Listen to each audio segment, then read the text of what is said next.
नमस्कार, स्वागत है आपका देवभूमि समाचार में। मैं हूं आपके साथ स्वीटी दीक्षित। रुक करेंगे उत्तराखंड की खबरों की ओर। पूर्व प्रधानमंत्री अटल बिहारी वाजपेयी की आज 5वीं पुण्यतिथि मनाई जा रही है।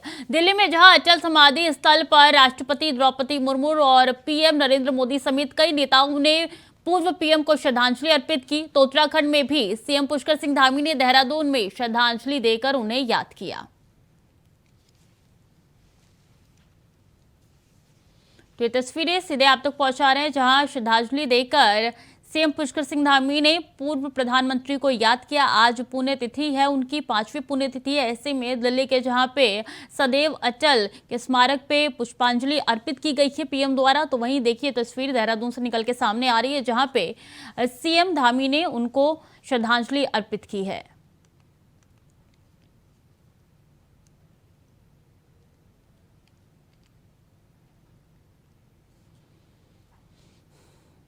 इस बीच अहम जानकारी कि बसंत कुमार होंगे कांग्रेस के बागेश्वर उपचुनाव में प्रत्याशी। आम आदमी पार्टी छोड़ कांग्रेस में शामिल हुए हैं बसंत कुमार। ऐसे में उनको अब बागेश्वर सीट के प्रत्याशी बनाया गया है कांग्रेस की तरफ से। 2022 में आम आदमी पार्टी के प्रत्याशी थे बसंत कुमार। बागेश्वर उपचुनाव में शुरू हुई सियासी जोर आजमाइश, और ऐसे में आज अब नामांकन दाखिल होना है और भाजपा पहले ही कर चुकी है प्रत्याशी की घोषणा। भाजपा ने चंदर राम की पत्नी पार्वती दास को बनाया है प्रत्याशी। मुख्यमंत्री पुष्कर सिंह धामी थोड़ी देर में पहुंचेंगे बागेश्वर और भाजपा प्रत्याशी पार्वती दास के नामांकन में होंगे शामिल। पार्वती दास के पक्ष में जनसभा को भी संबोधित करेंगे मुख्यमंत्री। तो अहम जानकारी आप तक पहुंचा रहे हैं कि कांग्रेस ने भी अपने प्रत्याशी के नाम की घोषणा कर दी है। बसंत कुमार और कांग्रेस की तरफ से खड़े होने हैं, तो सीधा मुकाबला कांग्रेस वर्सेस बीजेपी होने वाली है इस सीट से। बता दें कि उपचुनाव 5 सितंबर को होंगे, रिजल्ट 8 सितंबर को आएंगे, और ऐसे में सीधा मुकाबला होने जा रहा है। चंदर रामदास की पत्नी को उनके बाद यहां से खड़ा किया गया है। कहा यह जा रहा है कि मोशन कार्ड बीजेपी खेलने की कोशिश करी है, वहीं बसंत कुमार को उनकी जगह खड़ा किया गया है कांग्रेस की तरफ से। तो सीधा मुकाबला कांटे की टक्कर देखने को मिल रही है इस सीट पर। वहीं बता दें कि आज नामांकन दाखिल होना है, और ऐसे में सीएम पुष्कर सिंह धामी भी मौजूद होंगे बागेश्वर में, अपना संबोधन भी देंगे। उनके पक्ष में बता दें कि अपना संबोधन दिया जाएगा। अब बागेश्वर उपचुनाव का नामांकन आज होने जा रहा है, जिसको लेकर सभी पार्टियों ने अपने प्रत्याशी चुन लिए हैं। वहीं कांग्रेस और बीजेपी के चुने गए प्रत्याशियों के बारे में कांग्रेस के वरिष्ठ नेता डॉक्टर हरक सिंह रावत हमारे संवाददाता तुषार गुप्ता से खास बातचीत की है, सुनिए।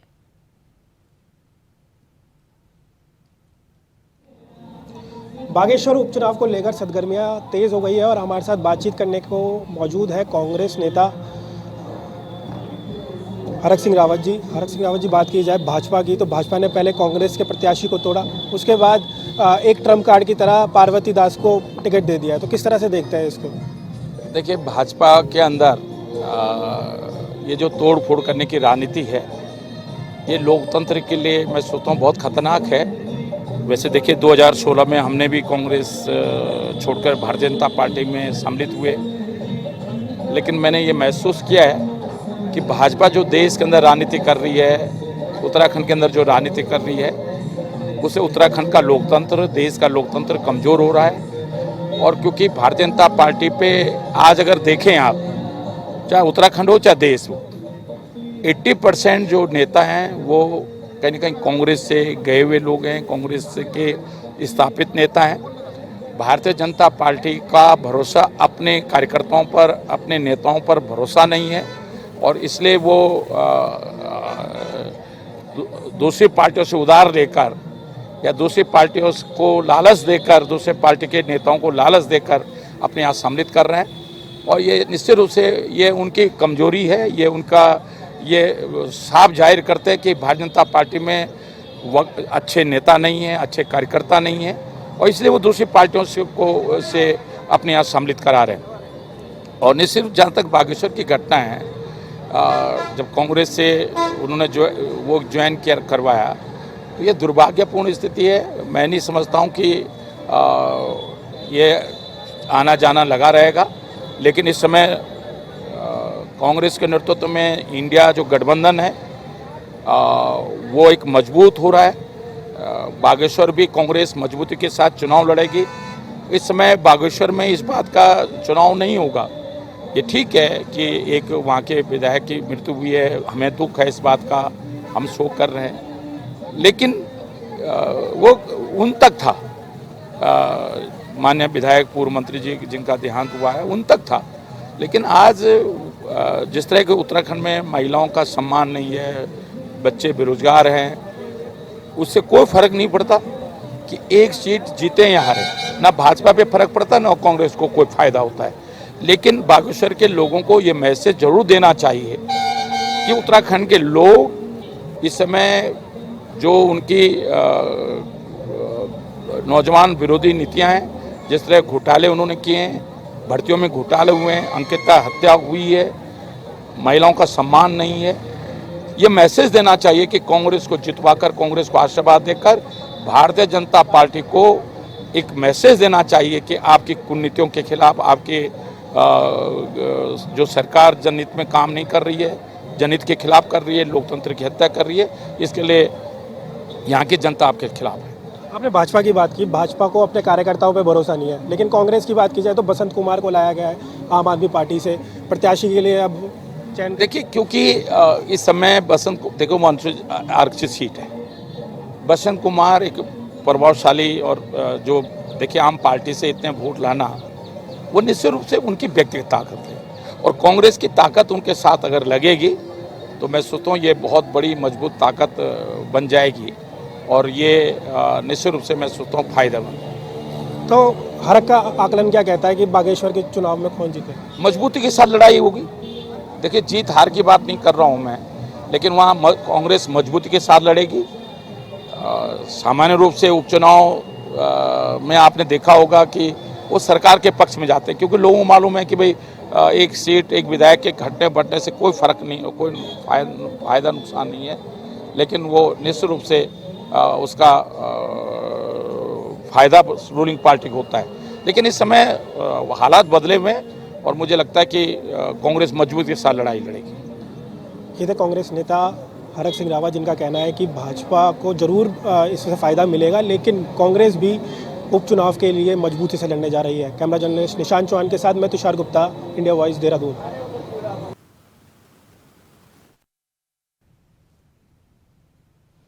तो देखिए, तुषार गुप्ता हमारे संवाददाता को सुन रहे थे आप, किस तरीके से उन्होंने हरक सिंह का इंटरव्यू लिया था और उनसे बागेश्वर उपचुनाव के बारे में जानकारी ली थी। सीधे तुषार हमारे साथ जुड़ चुके हैं। तुषार, अब सीधी टक्कर कांग्रेस वर्सेस बीजेपी की होने वाली है।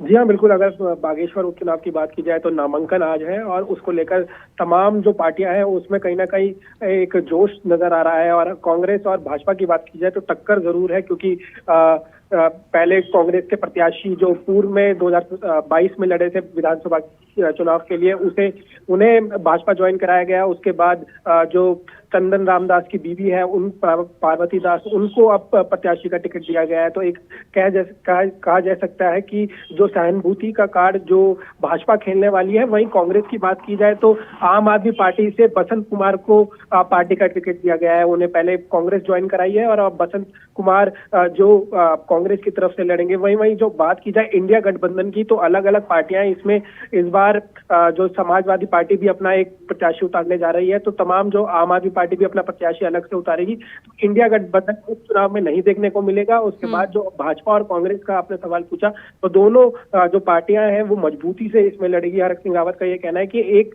सीट से ज्यादा फर्क तो नहीं पड़ेगा, लेकिन जो कांग्रेस है मजबूती से लड़ेगी, लेकिन जो भाजपा की राज्य सरकार है उसके लिए काफी फायदेमंद होगा।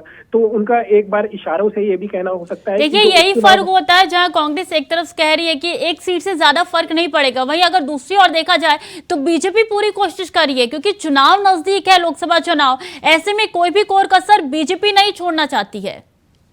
या बिल्कुल, अगर बीजेपी की बात की जाए तो भाजपा हर सीट को एक महत्वपूर्ण चीज की तरह या फिर तरीके से बूथ स्तर में लगातार मजबूती बनाने के लिए करती है। और जो कार्य होती है कि अगर छोटी सीट भी हो तो भाजपा उसे मजबूती से लड़ने की कोशिश करती है।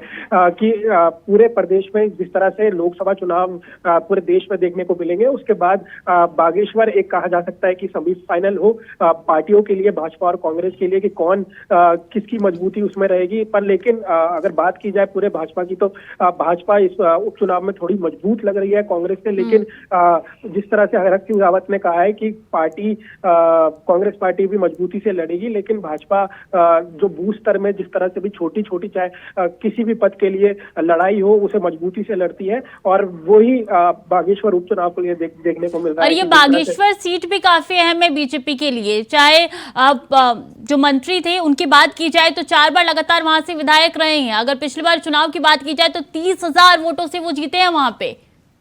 जी हाँ, चंद्रराम दास की बात की जाए तो अभी कुछ कैबिनेट मंत्री भी रह चुके हैं, और ऐसे में उनके लिए काफी महत्वपूर्ण सीट रह सकती है, क्योंकि बागेश्वर काफी बड़ा जिला विधानसभा है। और उनके लिए बात की जाए कि चंद्रराम दास की, तो उनके लिए भाजपा के लिए काफी महत्वपूर्ण ये सीट हो सकती है, क्योंकि लोकसभा चुनाव होने वाले हैं, निकाय चुनाव होने वाले हैं। अब भाजपा के लिए एक कहने के लिए हो जाएगा कि बागेश्वर चुनाव उन्होंने मजबूती से जीता है और कांग्रेस को फिर एक बार मात दी है, और उसी को देखते हुए तमाम चीजें अब की जा रही है। जी, आज नामांकन होने, हाँ, नामांकन होना, और नामांकन में सीएम खुद पहुंचेंगे और उनके पक्ष में अपना संबोधन भी देंगे, यानी कि मजबूती अभी से दिख रही है। बसंत कुमार का क्या होगा फिर, क्या कुछ उनके बारे में जानकारी है आपके पास? जी, वसंत कुमार की बात की जाए तो कांग्रेस आम आदमी पार्टी छोड़ कांग्रेस में अब ज्वाइन किया है प्रत्याशी के रूप में। अब कांग्रेस को अब लीड करेंगे। कहीं ना कहीं जो कांग्रेस के कार्यकर्ता होंगे, जो बागेश्वर से अपना सपना देख रहे होंगे कि उन्हें भी टिकट मिलेगा, उनके लिए थोड़ी निराशा हो सकती है, और कहीं ना कहीं इसका नुकसान भी कांग्रेस पार्टी को पहुंच सकता है। तो इसलिए बसंत कुमार को और मजबूती से लड़ना होगा, अपना बूथ स्तर बागेश्वर में दिखाना होगा कि कितना मजबूत वो है, और ऐसे में उन्हें अत्यधिक कार्य भी करना होगा। भाजपा की आपने जिस तरह से बोला, आज संबोधन करने वाले एक जनसभा भी होने वाली है, तो कहीं ना कहीं जो भाजपा है काफी सीरियस है उपचुनाव को लेकर, लेकिन कांग्रेस में फिलहाल कोई जोश नहीं आ रहा है, और जिस तरह से उनके अंदर कोई प्लानिंग की कमी भी साफ तौर पर नजर आ रही है। लेकिन भाजपा की बात की जाए तो पूरा प्लान है कि किस तरह से कार्य होगा, किस तरह से चुनाव में प्रचार प्रसार होगा, किस तरह से जो मंत्री होंगे, संसद होंगे, वो किस तरह से वहां पर कार्य करेंगे।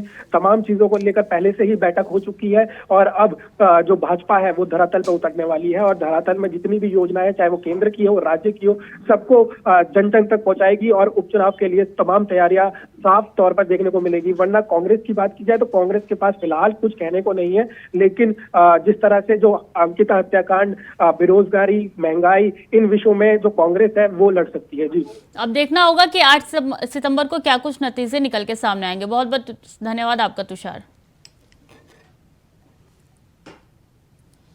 अब बागेश्वर विधानसभा सीट पर होने वाले उपचुनाव को लेकर बीजेपी के बाद कांग्रेस ने भी अपने उम्मीदवार की घोषणा कर दी है। आम आदमी पार्टी छोड़ पार्टी में शामिल हुए बसंत कुमार को कांग्रेस ने अपना उम्मीदवार बनाया है। बसंत कुमार 2022 में आम आदमी पार्टी के प्रत्याशी रहे हैं। वहीं अब बीजेपी प्रवक्ता मधु बिष्ट ने इसे लेकर कांग्रेस पर हमला बोला है और कहा है कि कांग्रेस के पास उनकी पार्टी का कोई नेता चुनाव मैदान में उतारने के लिए रह नहीं गया है, इसलिए उन्हें दूसरी पार्टी से लाकर प्रत्याशी बनाना पड़ रहा है। उनके अनुसार इससे साफ लगता है कि प्रदेश में कांग्रेस के क्या हालात हैं।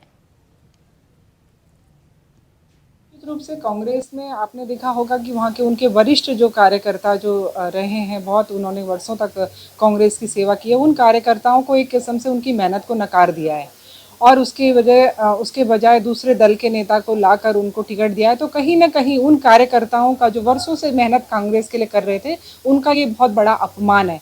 अब इसको, क्योंकि कई कार्यकर्ता ऐसे हैं कि उन्होंने स्पष्ट रूप से कहा है कि जब हमारी मेहनत को हमने एक निष्ठावान कार्यकर्ता की जब अनदेखी हुई है, तो निश्चित रूप से आने वाले समय में मुझे लगता है कि कांग्रेस में कोई भी नाम लेने वाला नहीं रहेगा और साथ में उनके जो कार्यकर्ता हैं वो बहुत ही उत्साहित, मतलब उनका उत्साह ही खत्म हो गया है। खबर में आगे बढ़ेंगे। उत्तराखंड में इन दिनों लगातार हो रही बारिश से हादसों में भी इजाफा हुआ है। मंगलवार देर रात चमोली जिले के जोशीमठ के नजदीक हेलंग में मलबे की चपेट में आने से एक 2 मंजिला मकान ढह गया। इसमें 7 लोग दब गए हैं। कड़ी मशक्कत के बाद रेस्क्यू कर 6 लोगों को बचाया गया, जबकि 2 लोगों की मौत हो गई है। अधिकारियों के मुताबिक मंगलवार देर शाम बद्रीनाथ राजमार्ग पर पीपल कोटी और जोशीमठ के बीच हेलंग गांव में यह हादसा हुआ है। बताया यह जा रहा है कि अलकनंदा नदी के पास स्थित एक क्रैशर यूनिट के पास 2 मंजिला मकान बना हुआ था। पिछले कई दिनों से हो रही लगातार बारिश की वजह से इमारत जर्जर हो चुकी थी। जिस वक्त यह हादसा हुआ, वहां क्रैशर में काम करने वाले कुछ लोग मौजूद थे।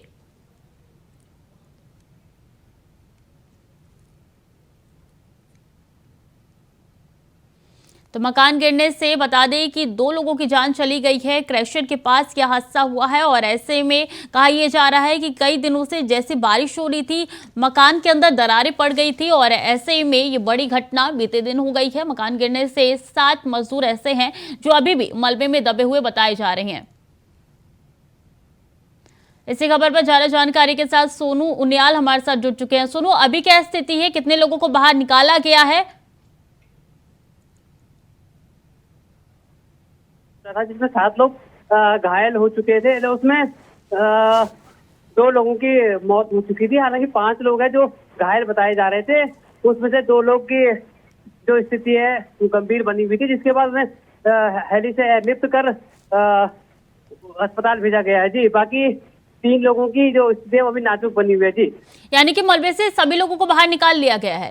जी बिल्कुल, जिसमें SDRF, NDRF और स्थानीय पुलिस द्वारा जो मलबे में दबे हुए लोग हैं उन्हें वापस सबको निकाल दिया गया था, जिसमें कि 2 लोगों की मौत हो चुकी है और बाकी 5 जो लोग हैं वो घायल हैं, जिनमें 2 लोगों को एयरलिफ्ट किया गया है जी। तो हादसे की कितनी देर बाद पहुंच गई थी SDRF की टीम?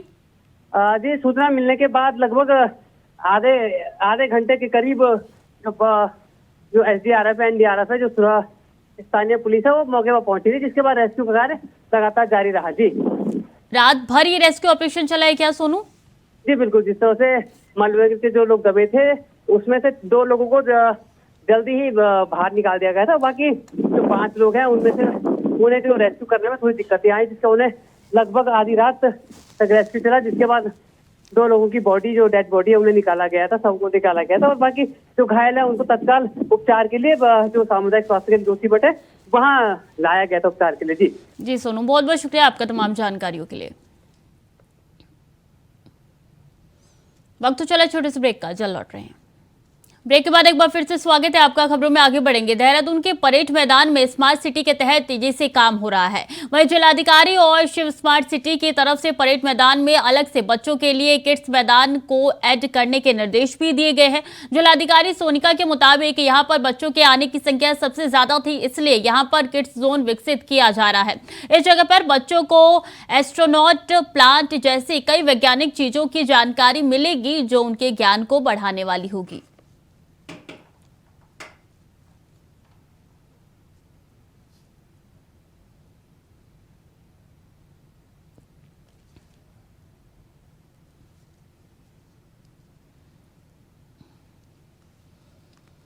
और कोटद्वार के सत्ती चौड़ और सिंबल चौड़ में कांग्रेस के 2 पार्षद आमने सामने हो गए। दोनों पार्षदों ने एक दूसरे पर जमकर आरोप लगाए। दरअसल सुखरो नदी पर समय उफान पर है और इसे लेकर स्थानीय निवासियों का कहना है कि सत्ती चौड़ के पार्षद मनमानी पर उतरी हुई है और सुखरो नदी का रुख दूसरी तरफ डाइवर्ट करवा रही है। इससे कभी भी कोई हादसा हो सकता है। वहीं लोगों ने ये भी कहा है कि हमने प्रशासन को कई बार फोन किया, लेकिन हमारी कोई भी सुनने को तैयार नहीं है। प्रशासन हमेशा हादसे के बाद ही जगता है।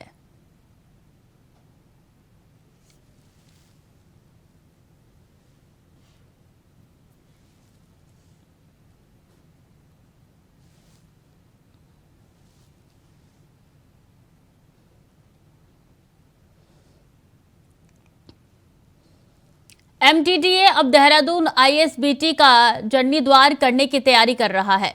MDDA के उपाध्यक्ष बंशीधर तिवारी ने बताया है कि अभी तक पुरानी कंपनी रेमकी ही देहरादून ISBT को संचालित कर रही थी, लेकिन अब ISBT का पूरा कंट्रोल MDDA ने अपने हाथों में ले लिया है। VC MDDA ने कहा है कि ISBT को कैसे चलाना है और उसे कैसे एक रेवेन्यू मॉडल बनाना है, इसके लिए DPR बनाई जा रही है। साथ ही VC बंशीधर तिवारी ने कहा है कि ISBT मॉल को लेकर भी फैसला लिया गया है, जिसमें इसको यूनिटी मॉल के रूप में विकसित किया जाएगा।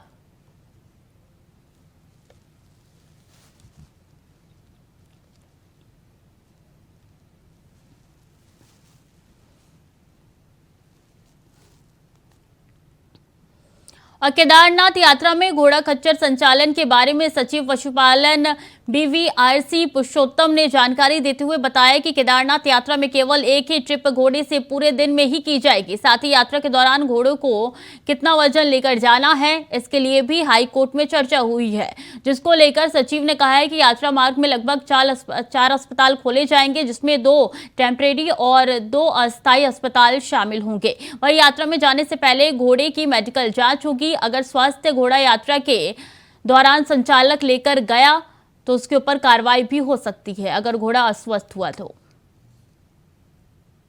एवं अन्य यात्रा मार्ग पर जब घोड़ा संचालन हेतु माननीय उच्च न्यायालय में अजय गौतम जी एवं गौरी मौलिकी जी ने एक PAL डाला है। इसके संबंध में तमाम निर्देश अभी हाल में ही दिए गए हैं, पिछले गुरुवार में दिए गए हैं। उसमें मुख्यतः ये है कि यात्रा का संचालन सिर्फ दिन में ही किया जाएगा और रात को नहीं की जाएगी, और घोड़ा सिर्फ एक ही ट्रिप मार सकती है, एक दिन में एक ट्रिप मार सकती है। और उसका जो वज़न है, जितने वज़न ले जाना है, उसके बारे में भी माननीय उच्च न्यायालय ने निर्देश जारी किया गया है। माननीय उच्च न्यायालय में काफ़ी अच्छा बहस हुई है। पिटिशनर ने भी माना है कि उत्तराखंड सरकार ने काफ़ी अच्छा प्रयास किया गया है। 13 अगस्त की सुबह भोगपुर की जाकर नदी पर बने भोगपुर थानों की टूटी हुई पुल का पुनर्निर्माण लोक निर्माण विभाग ऋषिकेश की ओर से किया गया, जिसके बाद आवागमन फिर से सुचारू रूप से जारी हो गया है। बता दें कि अधिकारियों और कर्मचारियों की दिन रात की कड़ी मेहनत के बाद पुल पर आवाजाही शुरू हो गया है। बताया जा रहा है कि भारी बारिश और बाढ़ के कारण पुल का 30 मीटर संपर्क मार्ग में बह गया था, जिस कारण पुल से आवागमन बाधित हो गया था।